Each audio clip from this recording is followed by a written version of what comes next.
The shuttle landed on the golden platform of the Velrani Imperial Palace.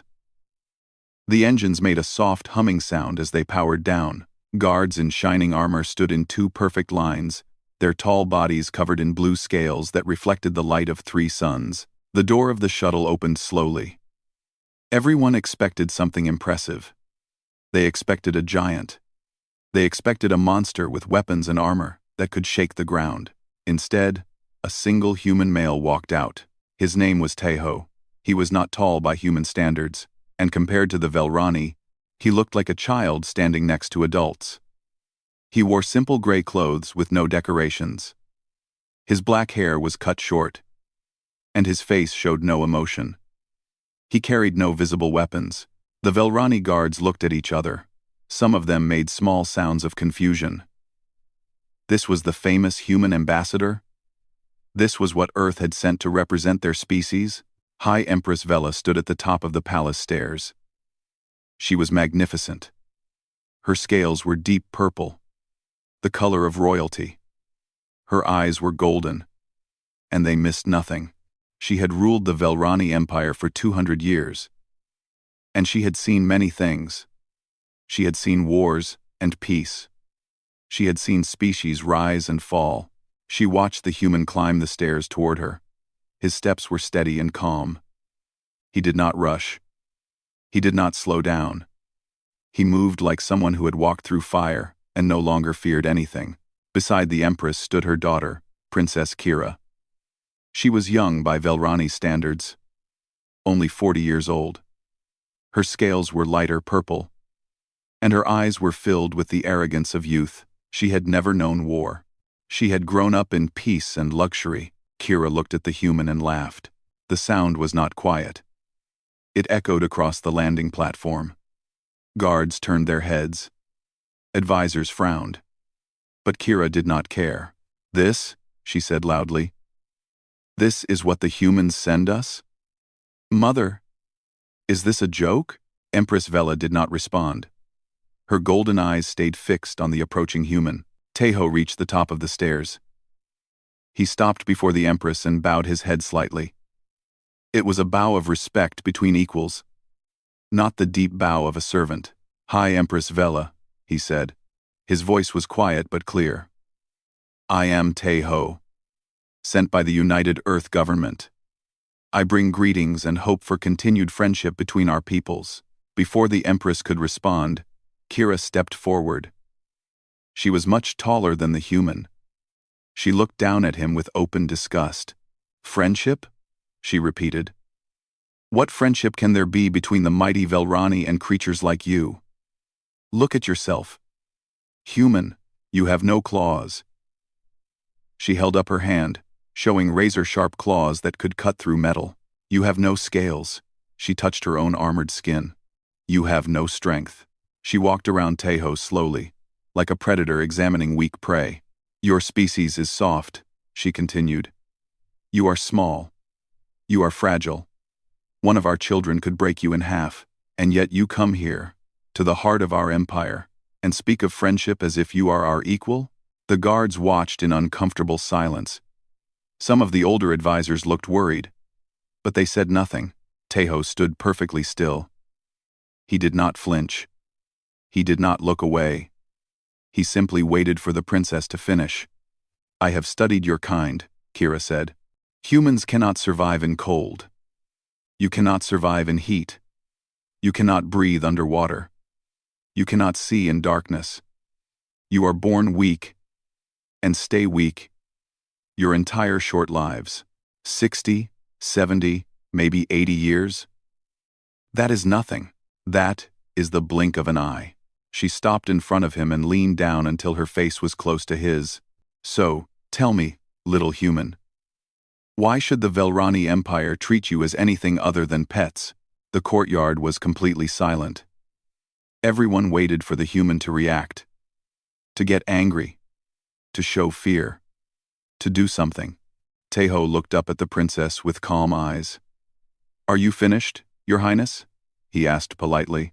Kira's eyes widened. She had expected many reactions. Anger, shame, perhaps even tears. But this quiet acceptance confused her. "You do not defend yourself?" she demanded. "There is nothing to defend," Tejo replied. "Everything you said about human bodies is true.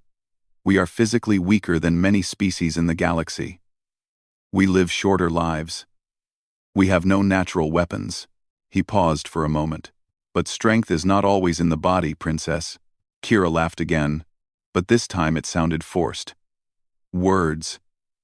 Just words. From a weak creature, trying to feel important. "Perhaps," Tejo said simply. Empress Vela finally spoke. Her voice was like silk over steel. "Enough, Kira." The princess turned to her mother. "But mother, surely you see how ridiculous this is. Why do we waste time with these humans? They have nothing to offer us. They are beneath us." The Empress looked at her daughter for a long moment. Then she looked at the human standing quietly before them. "You speak of things you do not understand," Vela said to Kira. "You speak of weakness and strength as if you know what those words mean. But you have never been tested. You have never faced true darkness." Kira frowned. "I am a warrior of the Velrani. I have trained since I could walk. I could defeat any enemy. Could you?" the Empress asked softly. "Could you truly?" She turned to Tejo. "Ambassador, please forgive my daughter's words. She is young and foolish." Tejo shook his head slightly. "There is nothing to forgive, High Empress. The princess speaks her mind honestly. That is a valuable quality." Kira made an angry sound. "I do not need your approval, human. I did not offer approval." Tejo replied calmly. "Only observation." The Empress gestured toward the palace. "Come, Ambassador. We have much to discuss. Quarters have been prepared for you." As they walked, Kira followed behind, still angry. She watched the human's back and felt something she did not understand. He should have been afraid. He should have been insulted. He should have shown some reaction to her words, but he had shown nothing. And somehow, that made her more uneasy than if he had drawn a weapon. Elder General Morath stood in the shadows near the palace entrance. He was old, even for a Velrani. His scales had faded to pale blue, and his body was covered in scars from battles fought long ago. He watched the human walk past, and his old eyes went wide. He knew that face. He knew those calm eyes. He knew that way of walking, as if death itself held no fear. His clawed hands began to shake. "Impossible," he whispered to himself. "It cannot be him. He should be dead. Everyone who fought in those battles should be dead." But the human walked on, following the Empress into the palace, completely unaware that someone had recognized him, or perhaps he knew. Perhaps he simply did not care. General Morath turned and walked quickly toward the military archives. He needed to find the old records. He needed to confirm what his old eyes had shown him. Because if that human was who he thought he was, then Princess Kira had just mocked one of the most dangerous beings in the known galaxy, and she had no idea what she had done. 3 days passed since the human ambassador arrived. During that time, Tejo attended meetings with Velrani diplomats. He spoke softly. He listened carefully. He made no demands and showed no anger at the many small insults directed at him. The younger members of the court thought he was weak. They whispered behind his back and laughed at his small size. They made jokes about how humans were only good for entertainment, not for serious matters. Princess Kira heard all these whispers, and they made her bold. On the morning of the 4th day, she walked into the great hall, where Tejo was having tea with several Velrani nobles. She wore her ceremonial armor, which gleamed with golden decorations. A sword hung at her side. Everyone stood when she entered. Everyone except the human, who simply looked up from his cup. "Ambassador," Kira said loudly, "I have been thinking about your visit." Tejo set down his tea. "Yes, Princess? You come here speaking of friendship and cooperation. But how can there be true friendship when there is no respect? And how can there be respect when one side is so clearly superior to the other?" The nobles in the room nodded in agreement. They enjoyed watching the princess put the human in his place. Tejo remained silent, waiting. "I propose a test," Kira continued. A series of trials to prove your worth. Physical challenges. Combat exercises. Things that warriors do. She smiled, showing her sharp teeth. Unless you are afraid. The room went quiet. Everyone watched the human. Tejo took a slow breath. What kind of trials? The traditional ones, Kira said. The same trials that all Velrani warriors must pass. Strength. Speed. Endurance. Combat. And what happens if I fail? Then we will know for certain that humans are not worthy of standing beside the Velrani as equals. You will be treated as what you truly are. A lesser species. The nobles made sounds of approval. This was entertainment they could enjoy. Tejo was quiet for a long moment. Then he nodded. I accept. Kira blinked. She had expected him to refuse. She had expected him to make excuses about how physical strength did not matter. How humans had other qualities. You accept? She repeated. Yes. You understand that these trials are designed for Velrani warriors? That no human has ever attempted them? I understand. Kira felt a small doubt creep into her mind. Why was he so calm? Why did he not argue or complain? But she pushed the doubt away. She was a Velrani warrior. He was a soft human. The outcome was certain. Then we will begin tomorrow morning, she said. In the arena of proof. Do not be late. She turned and walked out, her armor making soft metallic sounds with each step. The nobles immediately surrounded Tejo, their expressions showing a mix of pity and amusement. You should not have accepted, one of them said. You will only embarrass yourself. Perhaps, Tejo replied. But I have found that refusing challenges only makes people respect you less. He stood and bowed politely to the nobles. If you will excuse me, I should rest before tomorrow. He walked out of the hall, leaving behind whispers and laughter. That night, Elder General Morath finally found what he was looking for. Deep in the military archives, in files that had been sealed for 20 years, he found the records of the frontier wars. His old claws trembled as he opened the files and began to read. The Drath invasion, 20 years ago. A species of monsters that came from beyond the known galaxy. They were huge, covered in black armor, that grew from their own bodies. They felt no pain.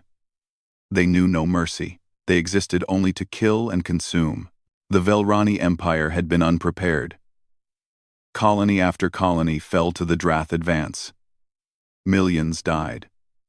The Empire's great fleets were destroyed one by one. And then the humans arrived. General Morath read the reports with growing disbelief, even though he had lived through those times. The humans had been a young species, barely a few centuries into space travel. They had no empire. They had no great fleets. They had only their stubborn refusal to accept defeat. They had joined the war without being asked. They had fought beside the Velrani when everyone else had abandoned them. And on the planet Valkyris 7, at the edge of Velrani space, a single human soldier had done the impossible. The file showed his name. Tejo. Age at the time. 26 years. His unit had been wiped out in the first day of fighting. His commander, his friends, everyone he knew had died around him. But instead of retreating, instead of running to save himself, he had taken position in a narrow mountain pass. One human, against an army of Drath. He held that pass for 3 days and 3 nights. General Morath read the details with shaking hands. The human had used every weapon he could find. He had set traps. He had collapsed tunnels. He had fought hand-to-hand against creatures 3 times his size. By the time reinforcements arrived, the pass was filled with Drath bodies, hundreds of them. The human was found sitting among the corpses, covered in blood that was mostly not his own. Because of those 3 days, the Velrani had time to evacuate their colonies, time to regroup their forces, time to launch the counterattack that eventually drove the Drath back into the darkness. The human had saved millions of Velrani lives, and then he had disappeared. He had refused all honors, all rewards. He had simply walked away and vanished into the vastness of space. Until now, General Morath closed the files. His hearts were beating fast. He had to warn someone. He had to tell the princess what she had done. He moved as quickly as his old body could carry him through the palace corridors. He reached the princess's chambers just as the first light of dawn began to fill the sky. "Princess," he called out. "Princess Kira, I must speak with you." The door opened, and Kira appeared in her sleeping robes. She looked annoyed at being woken. "General Morath? What is the meaning of this?" "The human," Morath gasped. "The human ambassador. You must cancel the trials." Kira frowned. "Cancel? Why would I cancel? This is my chance to show the court that humans are nothing special. You do not understand." Morath grabbed her arm. "Something that no one was supposed to do to a princess. I know who he is. I fought in the frontier wars. I saw the reports. That human is not what he appears to be." Kira pulled her arm away. "He appears to be a small, soft creature with no claws and no armor. What else could he possibly be? He is the guardian of Valkyris Pass." The words meant nothing to Kira. She had never studied the old wars. She had never cared about history. "I do not know what that means," she said coldly. "It means he killed 500 Drath warriors by himself. It means he held a position against an army for 3 days, without sleep, without help, without hope. It means he is one of the most decorated human soldiers in their history." Kira stared at him for a moment. Then she laughed. "You are old, General. Your memory plays tricks on you.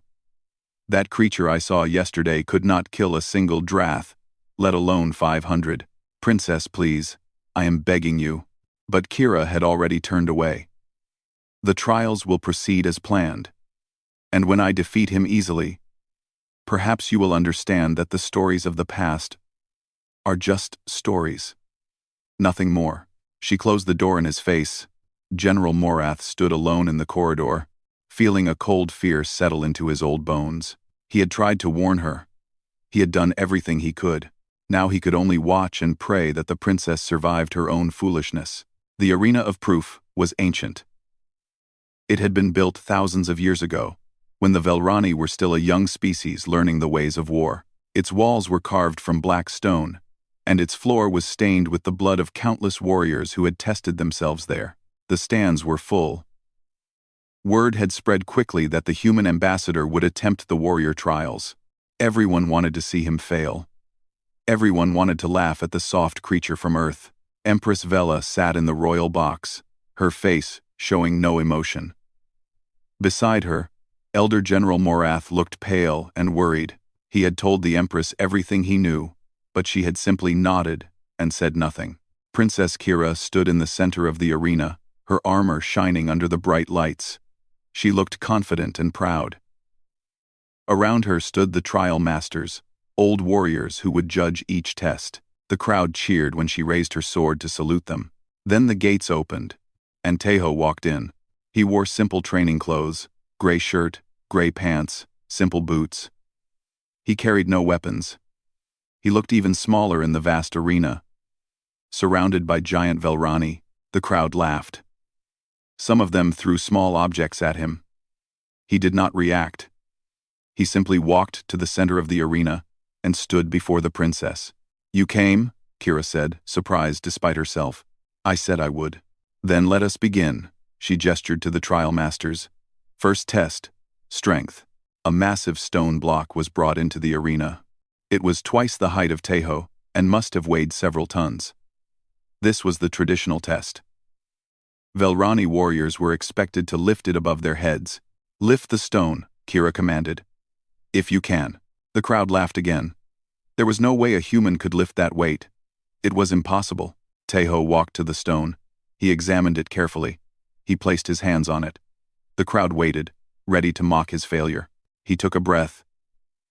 And then he lifted. The stone rose slowly, inch by inch. His arms shook. His face turned red with effort. Veins stood out on his neck. The laughter stopped. The stone rose higher. Tejo's whole body trembled with the effort. He let out a sound of pain through his teeth. The stone reached his chest level. Then his shoulders. Then, impossibly, above his head. He held it there for 3 seconds. Then he let it fall with a tremendous crash. The arena was silent. Kira stared at him. "That is impossible," she whispered. But the trial master stepped forward. "The test is passed," he announced. A few voices in the crowd began to cheer. "Not many, but some." "Second test," Kira said quickly. "Speed." Targets appeared around the arena. Moving targets on mechanical arms, spinning and darting in random patterns.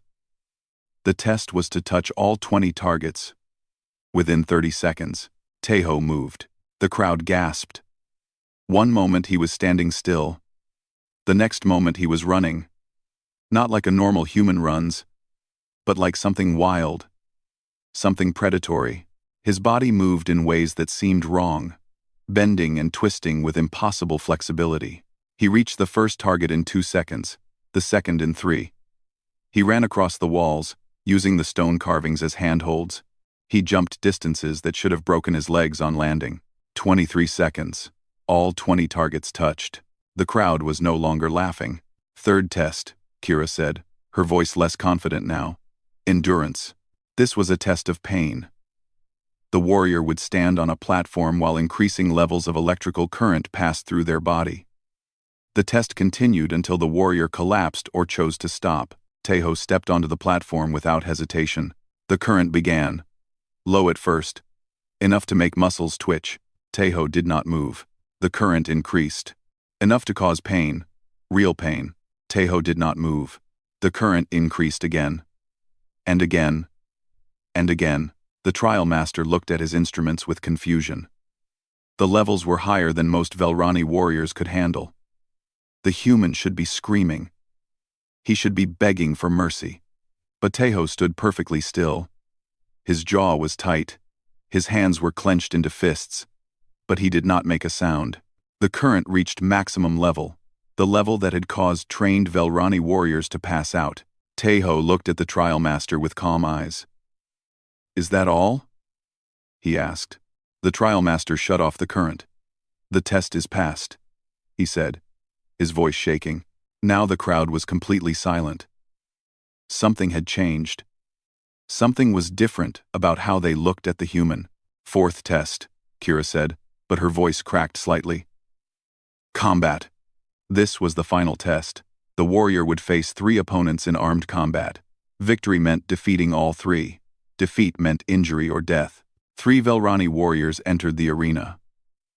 They were large, even for their species. They carried training weapons that could break bones but not kill. Their scales were marked with the symbols of elite units. Tejo was given a simple wooden sword.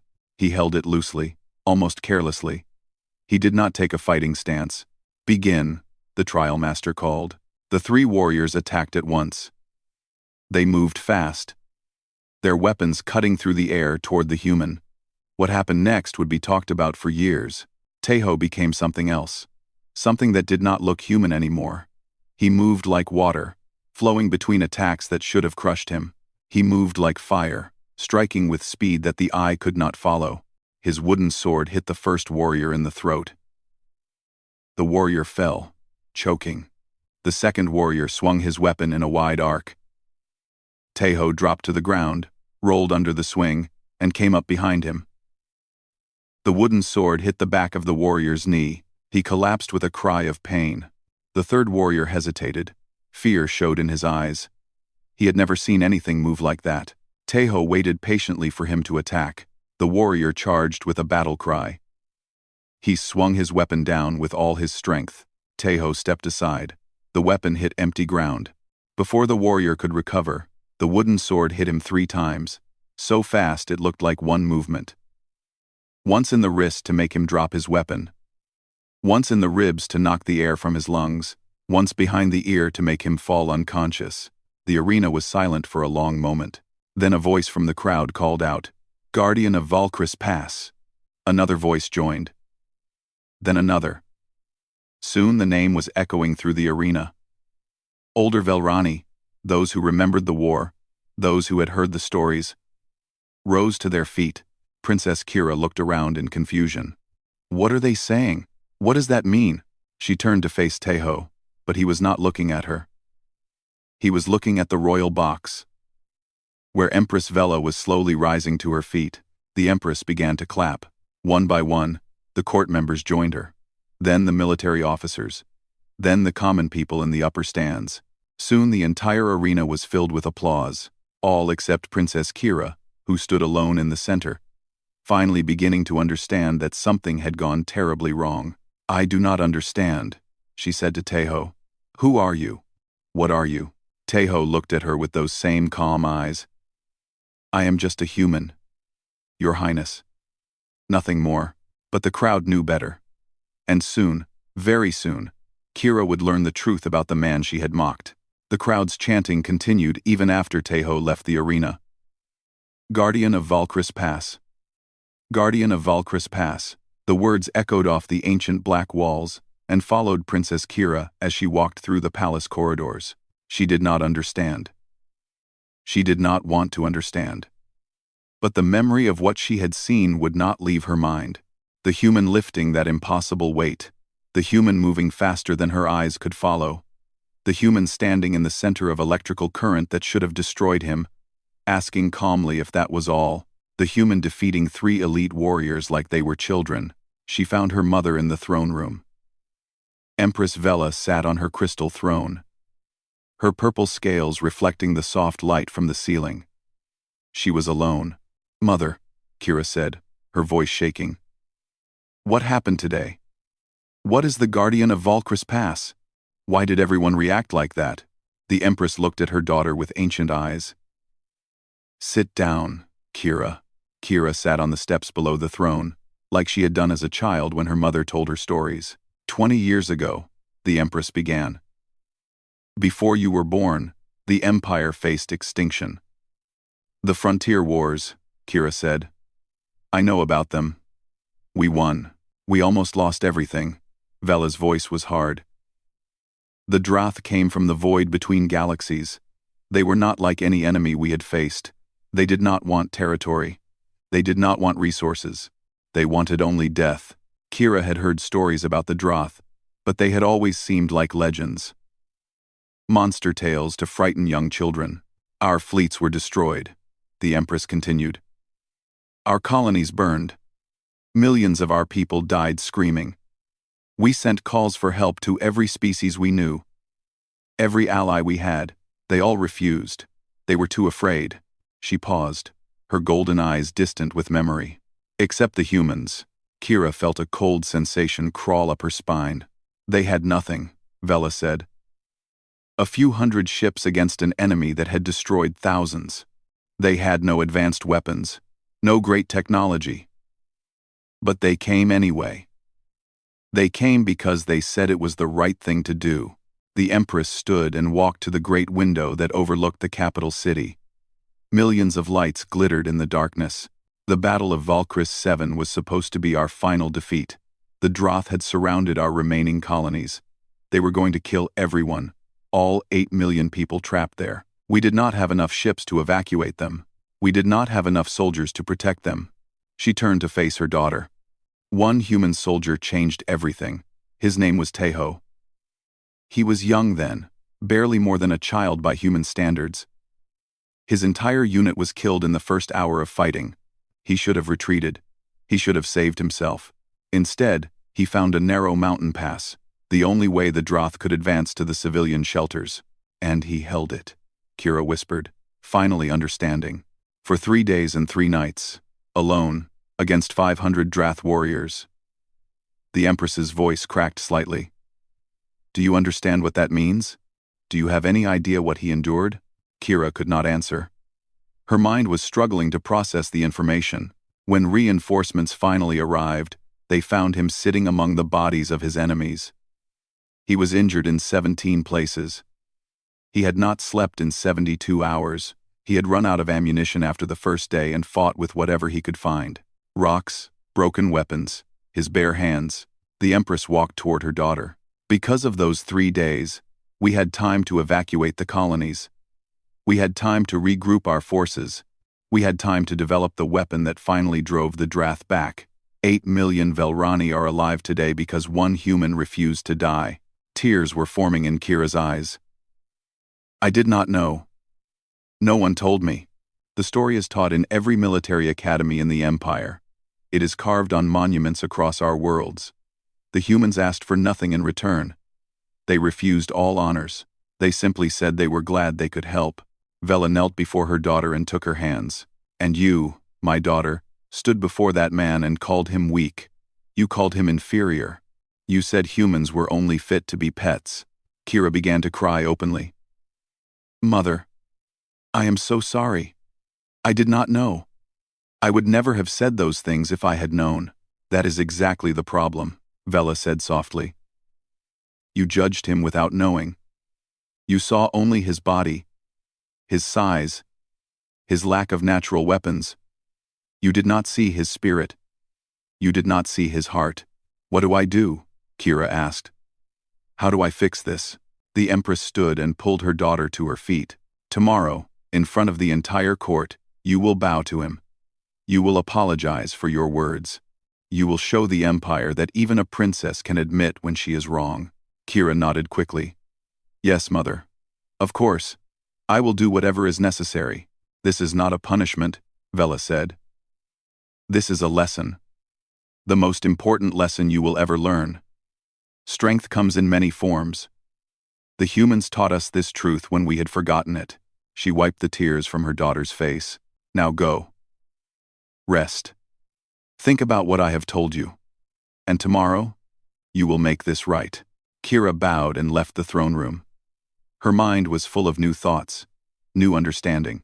She had been a fool, a proud, ignorant fool, but perhaps it was not too late to learn. That night, she went to the military archives and read everything about the frontier wars. She read about the human volunteers who had died fighting beside Velrani soldiers. She read about the sacrifices they had made. She read about Tejo, about his impossible stand at Valkyris Pass. By the time morning came, she had not slept at all. But she understood now.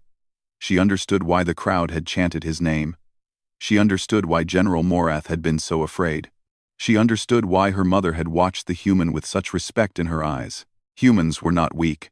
They were perhaps the strongest species in the galaxy, not because of their bodies, but because of something else. Something harder to see. Something the Velrani had almost forgotten existed. The willingness to sacrifice everything for what they believed was right. Princess Kira stood before her mirror and practiced her bow. Today, she would humble herself before the entire empire, and somehow, she knew that this would not make her weaker. It would make her stronger than she had ever been. The great hall of the imperial palace had never been so full. Every noble family, every military commander, every important citizen had gathered to witness what was about to happen. The news had spread across the empire overnight. The princess would bow to the human. Tejo stood near the back of the hall, wearing the same simple gray clothes he always wore. He had tried to refuse this ceremony. He had told the Empress that it was not necessary, that he had forgiven the princess already. But Vela had insisted. This was not about forgiveness, she had said. This was about teaching her daughter something important. The crowd whispered as they waited. Many of them had been at the arena yesterday. They had seen the human perform feats that should have been impossible. Now, they looked at him with new eyes, not with mockery, but with something closer to wonder. The great doors opened, and Empress Vela entered. She walked slowly, her purple scales catching the light. Behind her came Princess Kira. The princess looked different today. She wore no armor, no weapons. She was dressed in simple white robes, the traditional clothing of one seeking forgiveness. Her eyes were red from crying and lack of sleep. But she walked with her head high. The Empress took her place on the throne. The crowd fell silent. Citizens of the Velrani Empire, Vela announced. You know why we are gathered here. My daughter has committed a grave offense against our guest, Ambassador Tejo of Earth. Kira stepped forward. Her hands were shaking, but her voice was clear. I spoke words of insult and disrespect, she said. I called humans weak. I called them inferior. I suggested they were fit only to be our servants. She paused and took a deep breath. I was wrong. I was ignorant. I judged, based on what I could see with my eyes, not what I should have seen with my heart. She turned to face Tejo, who was now walking toward her through the crowd. People moved aside to let him pass. Ambassador Tejo, Kira said, you are the guardian of Valkyris Pass. You stood alone against an army to save people who were not your own. You asked for nothing in return. You did not even want to be recognized. Tejo stopped before her. His calm eyes showed no anger, no satisfaction, only patience. Everything I said about humans was wrong, Kira continued. You are not weak. Your species carries a strength that I did not understand. The strength to fight when there is no hope. The strength to sacrifice for strangers. The strength to forgive those who do not deserve it. She began to lower herself to her knees, and then something unexpected happened. Tejo reached out and caught her arm. Gently, but firmly, he stopped her from kneeling. The crowd gasped. The Empress leaned forward on her throne. No one had anticipated this. Princess, Tejo said quietly, please do not bow to me. Kira looked at him with confusion. But I must. I have to show everyone that I was wrong. You already have, Tejo replied. Your words just now showed more courage than any bow ever could. Standing here, admitting your mistake in front of everyone who matters to you. That takes real strength. He released her arm. I did not come to your empire to be worshipped. I did not come here to prove that humans are strong. I came here because our peoples should be friends. True friends. Equals who respect each other. He looked around the great hall, at all the faces watching him. What I did at Valkyris Pass, I did because it was the right thing to do. Any of you would have done the same if the situation was reversed. I truly believe that. End of Luka. Argruvas. Argruvasas. Argruvasas. He turned back to Kira. You made a mistake. You admitted it. You learned from it. In my culture, that makes you brave, not weak. So please, do not kneel. Stand beside me instead. As an equal, as a friend. Tears rolled down Kira's face. Not tears of shame anymore, but tears of something else. Relief, gratitude, understanding. Why? She asked. After everything I said, why are you being so kind? Tejo smiled. It was the first time anyone had seen him smile since he arrived. Because kindness is not weakness, princess. It is the greatest strength humans have ever possessed. It is why we help those in need. It is why we forgive those who hurt us. It is why we believe that everyone deserves a second chance. He held out his hand to her. My people have a saying, yesterday is gone, tomorrow is unknown. But today, we can choose to be better. Kira looked at his hand for a long moment. Then she took it. The crowd erupted in cheers. Not just polite applause, but genuine celebration. Velrani warriors, nobles, common citizens, all of them cheering for the human and the princess standing together. Empress Vela rose from her throne. She walked down the steps and approached the two of them. Ambassador Tejo, she said formally. The Velrani Empire owes you a debt that can never be repaid. You saved our people once with your sword. Today, you have saved my daughter with your mercy. She placed her hand over her hearts in the traditional gesture of deepest respect. From this day forward, let it be known across all our worlds. Humans are not just allies of the Velrani. They are our brothers and sisters. Our bond is sealed, not by treaty, but by blood and honor. The crowd cheered again. Later that night, after the ceremonies and celebrations, Kira found Tejo standing alone on a balcony, overlooking the city. 3 moons hung in the purple sky. May I join you? She asked. He nodded. They stood in silence for a while, watching the lights of the city below. I read about you, Kira finally said. About what you did at the pass. The reports said you should have died 100 times. They said no one understood how you survived. Tejo was quiet for a moment. I had something to live for, he said. What was it? A promise. He looked up at the moons. Before the battle, I met a young Velrani girl.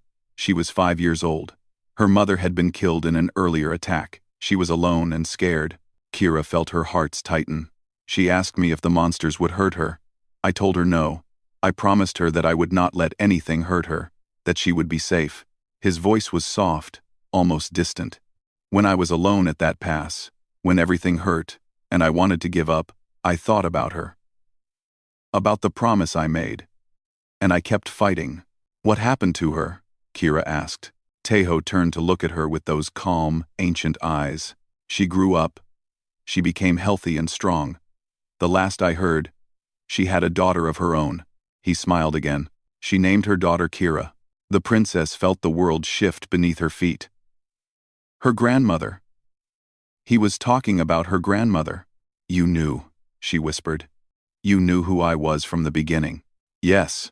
And you still let me insult you? You still went through those trials? You still forgave me? Tejo reached out and gently touched her shoulder. Your grandmother asked me to watch over her family, to make sure her descendants were safe and happy. When I heard that her granddaughter had become a proud warrior but had forgotten the lessons of humility, I came to remind her. Tears streamed down Kira's face again. Everything that happened. It was all for me? It was for your grandmother. For the promise I made to a scared little girl a long time ago. He removed his hand. Humans keep their promises, princess.